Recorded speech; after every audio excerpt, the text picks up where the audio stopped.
Well, it's official. Aston Villa is on pace for a 114-point season after defeating the Irons in a match dripping with irony.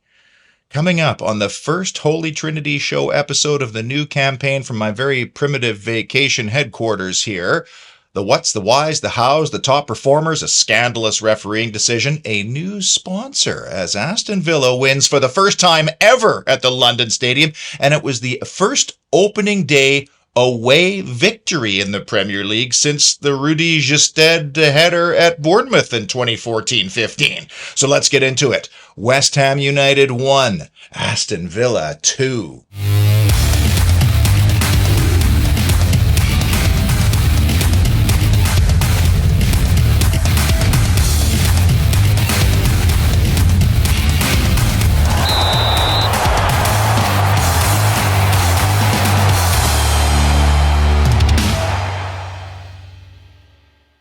Welcome to my family lakeside paradise and another season of the Holy Trinity Show presented once again by my title sponsors, the wonderful 24/7 services. And as much as my soul needs this place in the summer, it is incredible how much happier my happy place is when Villa pulls off what I think was a comprehensive away win at West Ham despite the scoreline. A team that has quality and potential creates chances. Finishing them, in my opinion, will come, but you need to create the opportunities first, and Villa did. Among the throngs of noisy Villa fans and making debuts as Holy Trinity Show correspondents in the capital were Owen Power and his buddy Pat, two very dedicated viewers of this program who I met at the fantastic Kababish in Moseley last year.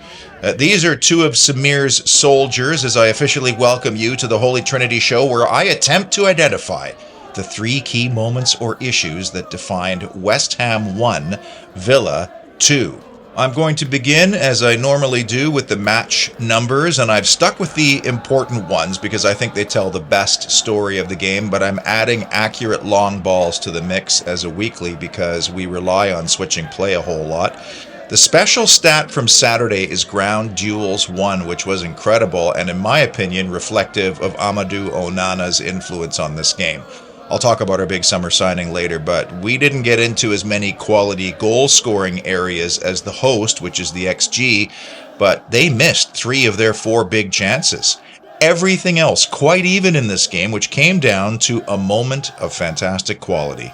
Ground duels 1, though, 47-29 in our favor, or 62-38%. We owned the midfield, and I also thought we pressed better than the Hammers did. I think it's a pretty big issue, but our second strip is clean and it's simple. And this new Addy partnership is going to be deadly for a lot of us, because if you saw some of the warm-up gear the players were wearing, and then some of the stuff available in the new Villa store, which opened on Friday, christened by none other than Sharon Osbourne, this was the lineup heading into the new store on Friday. Our club is doing so much work off the pitch, including inviting TalkSport to Bodymore Heath to do a deep preview into Aston Villa, inviting pretty much everybody on the show, including members of our footballing hierarchy who talked about the summer transfer strategies and how difficult it is to navigate all this silly PSR stuff. Speaking of kit, I received over 100 entries for the XL non-pro version of the new Adidas kit that I'm giving away, and it's not really about how many entries I received, it's the breadth of fans across the globe that is unbelievable. I'm here and doing this to make meaningful connections with the Villa family all around the globe. And by you sending me photos of where you're inviting me into your home or into your car or bus, it really does help me validate, what I'm doing this for, which is to make those important connections. I'm not the kind of guy who's going to pump out stuff every single day to feed the machine. I'm here for something a little bit more. And so congratulations to Adam Khan, who watches the show in his car at Villa Park every week because he finds it therapeutic. Amen to that, Adam. I'll send the jersey as soon as this vacation is over. You know, the club is now starting to do away day viewings at the lower grounds at Villa Park, which makes infinite sense to me. In fact, one of my longest viewers and most dedicated ones as well, Adam Hughes. Hughesy, he was there taking it all in, said it was absolutely fantastic. He would certainly do it again. I mean, think about it.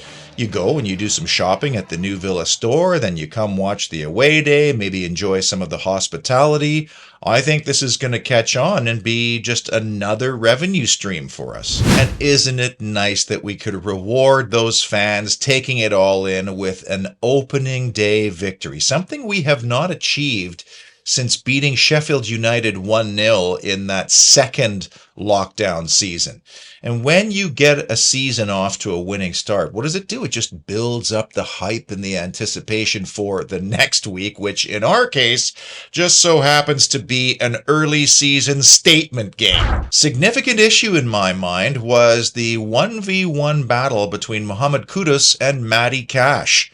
And if I didn't know any better, I would imagine the staff asked the players to be very physical with the tricky Ghanaian, and I think we obliged because he was dispossessed 6 times, fouled 5 times, and he only won 45% of his ground duels. So I think we managed this player, a dangerous player, very, very well. And a lot of that had to come down to our much beleaguered and maligned right back who cannot seem to escape criticism no matter what he does. He had a hamstring issue, by the way, Matty Cash, at the end of that game and could be out for this weekend. And it does make you wonder if that will help us step up our pursuit of Herr Trauder. Big moment, the penalty, and Matt Cash was, of course, involved here as well. This was another wonderful example that shows the refereeing competence in the Premier League does not match the standard of the Premier League. Some of the pundits on my broadcast actually said the referee guessed.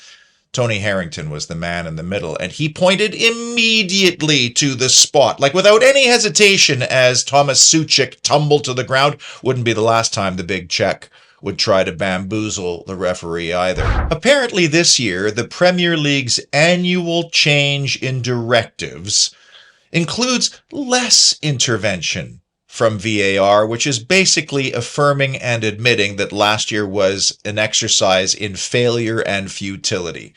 So that's why I was extremely surprised that the referee was so definitive in awarding a penalty. But what I was more surprised by was seeing the very same replays that those in Stockley Park were also seeing. There is no question to me, zero dispute, that Matt Cash got an ever so slight touch of the football. I mean, you could see it when it slowed down, and the people in Stockley Park have the ability to slow it down. And I realize you're not allowed to wipe a guy out en route to trying to get that first touch of the ball, but that's not what happened here. So what are they looking at when they're reviewing this moment? And why didn't they send Harrington to the monitor?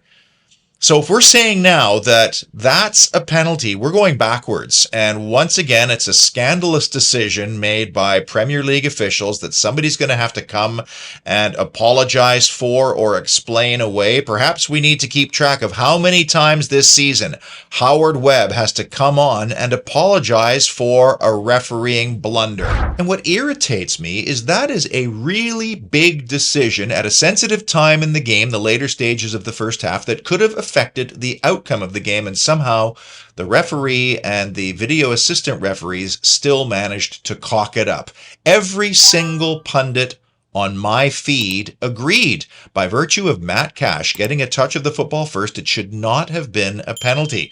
And I really do wonder if the people at Premier League Productions, the Tim Sherwoods, Ian Wrights, Stephen Warnocks, have been asked or told by the Premier League to dial back the controversial talk when decisions like this are made so they aren't inflamed further.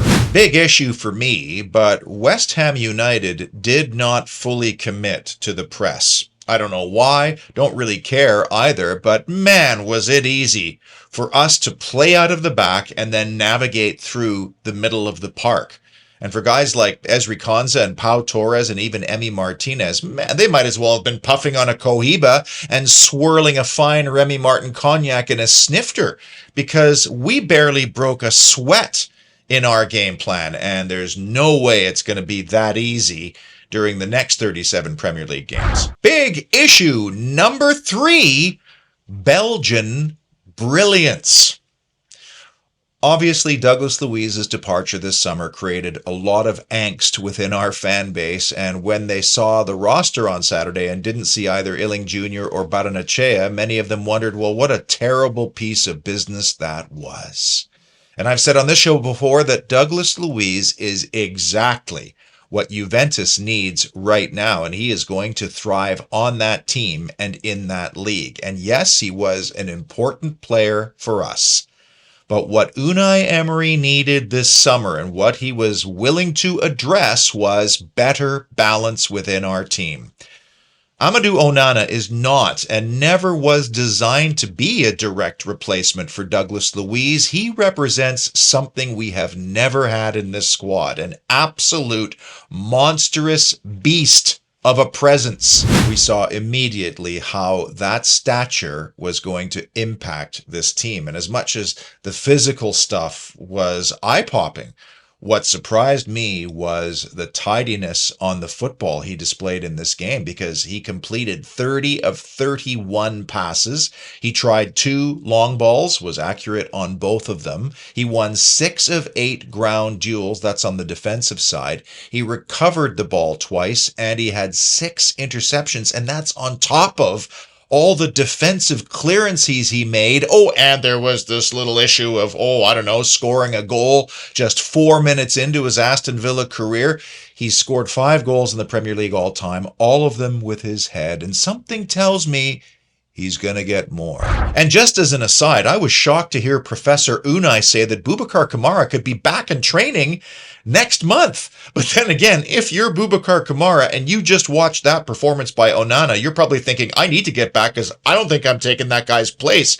Maybe not in the Premier League anyway. How about the idea of having a 1-0 lead at Old Trafford or at the Etihad and putting both Kamara and Onana on the park to see things out? Still, though, 6 months for that injury recovery, I'll believe it when I see it. Meanwhile, Onana's countryman Yuri Tielemans was equally sublime, maybe without all the fanfare, though. He created 3 chances, got the assist on the first corner of our season, completed 90% of his passes, and then on the defensive side, won both of his tackles, the majority of his ground duels, and he made 5 recoveries. In other words, he was the prototypical and perfect two-way number 8. And he played like a guy who knows it's his shirt. So if we're going to go and win trophies this season, look no further than that pairing, our beautifully balanced Belgians. Certainly not hurting our Belgian access of brilliance was the stoutness of John McGinn on Saturday. I knew it. As soon as the regular season came around, our captain was going to be up for the task, and he was very physical and good, in my opinion, in midfield. And Morgan Rogers' ability to drive with the football is something else. I know we didn't take advantage of the counters that we created, but you could see Unai Emery's way play out time and time again. We invite the first 5 or 6 opponents in those lines of confrontation. Once you play through those, though, the acceleration and the field opens up, and that's going to be really helpful for guys like Bailey and Rogers and Ramsey, among others. Yes, we should have scored more, but I'm going to call it right now. We are going to tonk some teams this season. Big issue number 2. Why, I just alluded to this. Conversion clumsiness. Now, if you were a betting person and asked to predict the score of this game, many would have said 1-1, because historically that scoreline has occurred several times. My gut, though, was actually leaning to a bit more of a whitewash, like 3-0. And I only thought this way because our way Our style is more crystallized, and I didn't think we were going to be introducing all of our new signings into this first game, whereas West Ham is going through a major transition with both players and new manager. Now, as it turned out, neither scoreline came to be, but had we had a little bit more mid-season ruthlessness, well, it could have been a far more comfortable scoreline. And the best chance perhaps that we didn't get was Leon Bailey's in the 22nd minute after making a totally superb first touch to get around the goalkeeper. You know, if he was in, say, October form, he might have calmed down just a bit more there and sidestepped Maximilian Kilman and just slotted it into the empty goal. Morgan Rogers had a very good chance, and last year when he really started to roll, he probably would have scored here, but I still think our Morgs is going to have an eye-popping season. And another great chance we created in the second half was when John Duran decided to goal for goal. He hit side netting when, had he squared it to his right, Jacob Ramsey would have had an open goal tap-in. And I know people will say, well, strikers got to be greedy and shoot. I disagree fully. Number nines need to make decisions that lead to goals, and sometimes that means playing in a player in a better spot in the penalty area than themselves. Now, again, if this was October, I believe John Duran might have made a different decision than the one he did. Like yours truly, Paul Handsaker is at this very moment enjoying some wonderful family vacation time somewhere warm, but of course family can go do one when the Villa's on. So Paul watched the game with a bunch of West Ham supporters, and he said it was absolutely brilliant. Now, recently I showed you a bathroom project in the destruction phase, which had a weird layout, shower, vanity, and then in a different room, the toilet. This bathroom belongs to Holy Trinity show viewer Chris. Thank you so much, Chris, for watching the show and using 24/7 services. Here's Chris with Jay, and afterwards, what a transformation. This all makes sense by removing that wall. Now it's big and beautiful. And of course, Chris would have received all those materials at cost, so he could have chosen his own tile or had the 24/7 services design team help him make the selections. Whoever decided in this case did a fantastic job. What are you waiting for? The easiest way to get a hold of the team is through the website. Now, on a sad note, and I don't do this very often, but the very first Holy Trinity show viewer to engage with 24/7 services, thus validating this sponsorship, was Patrick Nightingale. And recently, Patrick lost his longtime partner, Rita, to illness. And Paul and I were so sad to hear this news, and we both send our deepest condolences to you, Patrick. But we both know, as do you, that Rita will be a very popular and beloved Holtender in the sky. And the number one big moment that defined West Ham United 1, Aston Villa 2, decisive Duran.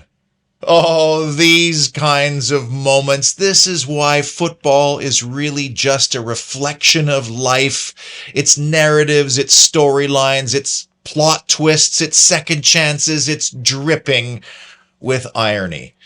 And I'm sure you thought the exact same thing when we saw Big John wearing number 9, warming up and readying himself to come into the game. Wouldn't it be something if the chaotic Colombian came on and scored the game winner? I mean, he went from weeks since making this gesture on Instagram to bursting all those little bubbles from the very fans who were demanding that their club sign Duran at all costs. And I guess my big question now is, does this goal change anything in the ongoing dramatic saga surrounding this player? Let's talk about the goal first. And how many times have we as a fan base bemoaned or complained about the deployment of our substitutes later in games? Well, on Saturday, Unai Emery got it absolutely spot on, because all three substitutes combined for the game-winning goal using one touch each. Torres goes over the top to Matson. He plays a one-touch ball to Ramsey. Ramsey, with his first touch, plays in Duran, the same ball that Duran probably should have played to JJ earlier in the game. And then Big John, instinctive, and from that range with a first touch, gives the goalkeeper no chance. Having impact substitutes was one of the off-season remits for our recruitment team, and on match week 1, we saw it pay dividends. Just as an aside, Jacob Ramsey looks like prime JJ, those happy, energetic, youthful legs, and what a relief it must be for him to feel good. Ian Matson, a deceptively quick fullback, able to relieve a very good performance, again, from Luka Dean. So we now have pace and nous and delivery in our left back position. Kosta Nedeljkovic became the 1,000th player to debut for Aston Villa here in our 150th anniversary season. And Jadon Philogene, although with a couple of wobbles here and there, also showed that youthful energy in his legs. He will get up to speed. Now, as for the celebration, what did it mean? Did it mean that Big John Duran is going to pledge his allegiance to Aston Villa, that here is where he belongs? Does it mean that he's ready to accept the role as Ollie Watkins' understudy, because that's what he would be? Does it mean that he's going to be a professional and show up on time for meetings and training sessions, maybe even learn some English? I don't know. The celebration with his teammates was also very telling, because it was different from what happened at home to Liverpool last season. In that game, there was a bit of a reluctance, it seemed, by his teammates to join in. Not this time. But perhaps there has been a sudden realization from the Duran camp that everything he needs to flourish as a footballer and maybe even win things is right here. And it has been all along. There has never been a question about John Duran's undeniable physical qualities, talent and ability, or potential. That's not the issue. The issue has always been about his attitude and commitment, and that goes all the way back to his Chicago Fire days. And as I've said on this show before, a lot of that stuff comes down to his representation. I mean, it's basically his dad and a family friend agent. He needs to be better represented. Now, will he still be here come September 1st? Well, Unai Emery's very carefully chosen words did not commit one way or another. And certainly the goal will not hurt his valuation. But if we were to keep John Duran, it would help solve a lot of problems. We have to find cover for Ollie Watkins. It's hard integrating a new player at this stage in the season. Of course, you have to pay for one as well. But I also want to bring up a very important point that Monchi made during one of his interviews recently about what Aston Villa needs to be in order to legitimately compete in the Premier League, which is so competitive. This needs to be a very tight family. Black sheep are distractions. I am so excited to announce a brand new regular feature on this show, which has been inspired by a new sponsor, Sill Hill Brewery, which has just opened a new 5,000 square foot tap room in the heart of Aston. In fact, if you go to Google Maps, if you just follow along about a 25 minutes walk worth, there she is in all her glory, Villa Park. So maybe you should try to make Sill Hill part of your pre- or post-match routine. And I'm very grateful to dedicated and longtime Holy Trinity Show viewer Dirk Washington for making this introduction, because he absolutely loves their beers. So, I'm calling this feature the Star Performer, because you see, all of Sill Hill's offerings are named in a star theme. So, I'm very proud of myself for that. The Gold Star Performer has to go to Amadou Onana. I mean, he was crisp, he was refreshing, he was buzzing all over the park, and that finish was sweet like honey, just like Gold Star Golden Ale. The Sill Hill Tap Room will be open Thursdays through Sundays, including for the Arsenal this weekend. And I'm not telling you what to do or how to live your life, but I would be very grateful if you could go and sample some of Sill Hill's offering and support this amazing local business. You know me, I love numbers and I love to keep tabs of certain categories, so I've added some, subtracted others, and I want to keep tabs on how many fouls we earn versus give away this year, because when you earn fouls, you maintain control of the game. And our notorious high defensive line and the offsides we earn will be interesting to follow this year as well, especially given the introduction of semi-automated offside technology coming in September. Also, last year, we had a great habit of scoring early in games. So I've created a goals plus minus for each of the 15-minute segments within the game, and ideally those are all pretty close, but if we could keep scoring those early goals, all the better. A couple of quick transfer updates. You know by now that Cameron Archer has left for Southampton. He had a very good chance to equalize for the Saints at Newcastle on Saturday, and I do wonder whether we've had discussions with Duran and his camp and whether that made it easier for us to let Cameron Archer go, because he was one of our trained academy graduates, which we kind of need for Champions League roster compliance. Rumors that Alex Moreno out the door, not really a surprise. Many clubs interested, including some from Spain and Nottingham Forest as well.